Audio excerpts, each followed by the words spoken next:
Hello my YouTube family. गांव से आने के बाद थोड़ा लेट से उठी, करीबन वही 7 बजे के आसपास। तो सुबह हो चुकी है मेरी, और सुबह होने के बाद में मैं लग चुकी हूँ काम पे। उठते ही मैंने काम चालू कर दिया है क्योंकि आज का दिन बहुत बिज़ी था। और देख सकते हैं कि इतना सारा सब तरफ फैला पड़ा है। रात में गुड़िया खेल रही थी तो उसे सारी चीज़ें फैला के रखी थी, तो मैं इतना थक गई थी कि मैं उसको समेटी भी नहीं। और कैमरे में तो आपको पता नहीं चल रहा होगा, लेकिन इतना धूल डस्ट हुआ पड़ा था सब तरफ, बहुत ही ज़्यादा। दिमाग में पूरा काम ही नहीं कर रहा था, क्या करें, कहाँ से शुरू करें, किसको करें या ना करें, कि रहने दें, समझ ही नहीं आ रहा था। तो यहाँ पे किचन की हल्की फुल्की सफाई मैंने रात में कर ली थी। डिब्बा विब्बा खसका के थोड़ा बहुत पोंछ लिया था स्लैब को, और नीचे का भी पूरा बाकी है। और इतने सारे कपड़े हो गए थे, कहीं से आओ ना तो बहुत सारे कपड़े तो हो ही जाते हैं। और ठंड का मौसम है तो स्वेटर गर्म कपड़े बहुत ज़्यादा हो जाते हैं। तो वो मैंने वॉशिंग मशीन पे लगा दिया है, मशीन ऑन कर दिया है। अब मैं सब तरफ को पहले झाड़ू वाड़ू कर दे रही हूँ, क्योंकि इतना ज़्यादा डस्ट था ना, तो झाड़ू करने का तो कोई मतलब होता नहीं है। लेकिन कुछ कुछ ऐसे कचड़े होते हैं जो पानी के साथ पाइप में चले जाते हैं ना, तो फिर वो नुकसानदायक होता है। तो मैंने हल्का हल्का सब तरफ झाड़ू कर दिया है। देख सकते हैं पूरा वाइट वाइट डस्ट कितना जमा हुआ है, पूरा खिड़की दरवाजे सब तरफ जमा हुआ था।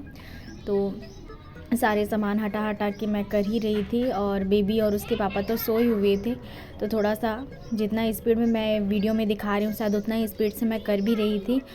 तो फटाफट मैं इधर उधर सारे सामान हटा के, लेकिन इतना ज़्यादा थकावट भी लग रहा था कि ससुराल गए फिर वहाँ से आए तो इतना ज़्यादा गंदगी हो रखा था सब तरफ। और ख़ुद को तो अच्छा लगता भी नहीं है ना कि सब तरफ गंदगी हो, मुझे तो बिल्कुल भी नहीं पसंद है। मतलब घर गंदा है तो उसमें आप कैसे रहोगे जैसे लगता है। तो फाइनली धीरे धीरे सब तरफ की सफाई मैं कर रही हूँ। और इसी सफाई के बीच में एक टेंशन ये भी था, क्योंकि रात को ही एक जने का कॉल आ गया था कि वो कल सुबह हमारे यहाँ आ रहे हैं। तो मेहमान आ रहे हैं, वो भी दोपहर के टाइम पे। तो फटाफट सब तरफ को सफाई करके रेडी होना भी ज़रूरी था। और सबसे मेन पॉइंट ये था कि खाना वाना बनाना। तो सुबह तो मैं 7 बजे उठी, तो मैं लगी ही थी और वैसे ही करते करते काफ़ी लेट भी हो गया था। और इतना टेंशन भी था मेहमान आ ना जाए, और इधर मैं रेडी भी नहीं हुई रहूँगी तो ज़्यादा टेंशन हो जाएगा करके। और एक और चीज़ परेशानी ये होती है मम्मी लोगों को जो बाहर में अकेली रहती हैं, उनको बच्चों को भी साथ ही साथ देखना पड़ता है। कभी ये कभी वो रो रही हैं तो कभी उनके लिए ये बनाओ वो बनाओ, उनका सारा फरमाइश पूरा करते करते आप घर का काम भी फटाफट करो। देख सकते हैं इतना ज़्यादा डस्ट हो रखा था ना कि मतलब कोई जगह छोड़ने के लिए भी जी नहीं हो रहा था। ऐसा लग रहा था इसको भी करना ज़रूरी है, उसको भी करना ज़रूरी है, फटाफट। इतना सारा डस्ट था, रेलिंग वेलिंग सारा पोंछना, पूरा खिड़की विड़की में पानी मारना। भले 2 दिन ठंड का मौसम है तो हो जाता है, लेकिन जब आप करने लगो ना तो आधा अधूरा करने का मन ही नहीं होता है। और साथ ही साथ मैं बेटू को भी संभाल रही थी। इतना ज़्यादा परेशानी भी हो रहा था, दिमाग में यही चल रहा था मेहमान आएंगे उनके लिए खाना भी बनाना है, ये भी करना है। और जब खुद रहो तो उतना खाना वाना का टेंशन नहीं रहता, जब ज़्यादा थक जाए रहोगे तो फाइनली मैंने सब तरफ पूरा पानी वानी डाल दिया है, बालकनी में भी और घर में भी। तो फिर ये बेटू का मुँह चल ही रहा है, कभी ये खा रही है कभी वो खा रही है, कभी मेरा दिमाग भी खा रही है।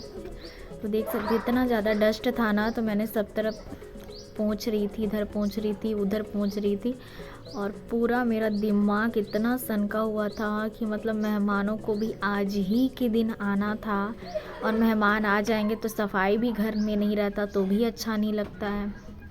तो सफाई भी ज़रूरी थी। और हम दोनों, मम्मी और मेरी बेटी, हम दोनों नहाए भी नहीं थे। मेरे हस्बैंड का काम इतना ज़्यादा था, वो जब हमें लेने गए थे ड्यूटी भी ऑफ हो गया था, तो वो तो सुबह से ही निकल गए थे। तो देखिए इसका बदमाशी, सारा खिलौना लेके पानी में पूरा बदमाशी कर रही है। तो मैं उसको जो भी बहला फुसला के यहाँ छत पे ले आई कि चलो कपड़ा सुखाने जाती थी। इतना सारा कपड़ा था तो मैंने फटाफट से उसे ड्रायर कर लिया, धो लिया। तो उसे सुखा रहे हैं फिर दोनों जने माँ बेटी मिल के। इतना ज़्यादा थकावट था ना, ये तो डेली का शेड्यूल है, लेकिन जब कोई आने वाला रहता है ना तो प्रेशर दिमाग में बहुत ज़्यादा ही बढ़ जाता है। तो इतना ज़्यादा प्रेशर बढ़ गया था ना दिमाग में, क्या बताऊँ मैं समझ ही नहीं पा रही थी कि मतलब वो अचानक से आ जाएंगे तो फिर इतना लेट में किसी मेहमान को खाना देने में भी तो अच्छा नहीं लगता है, क्योंकि ना लगभग 11:30 हो चुके थे। और कब हमारे इधर क्या होता है कि 12 साढ़े 12 तक खाना वाना बन जाए तो आप 1 बजे तक लंच कर लो दोपहर का, तो वो ठीक रहता है। तो मैं 12 बजे स्टार्ट करती तो मैं कितना बजे मेरा बनकर तैयार होता, फिर बेटू को भी तैयार करना है। तो इतना मतलब प्रेशर था ना, मैं क्या बताऊँ यार, इतना ज़्यादा परेशान थी मैं, इतना थके थकाई, इस गांव से उस गांव, उस गांव से इस गांव। उसके बाद फाइनली कपड़ा वपड़ा सुखाए, फिर हम दोनों नहाए।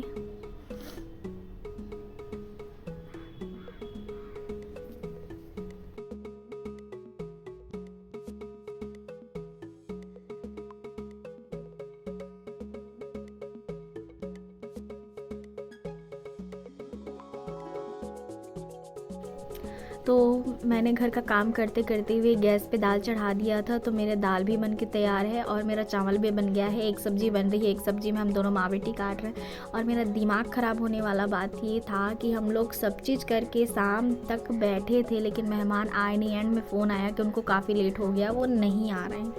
इतना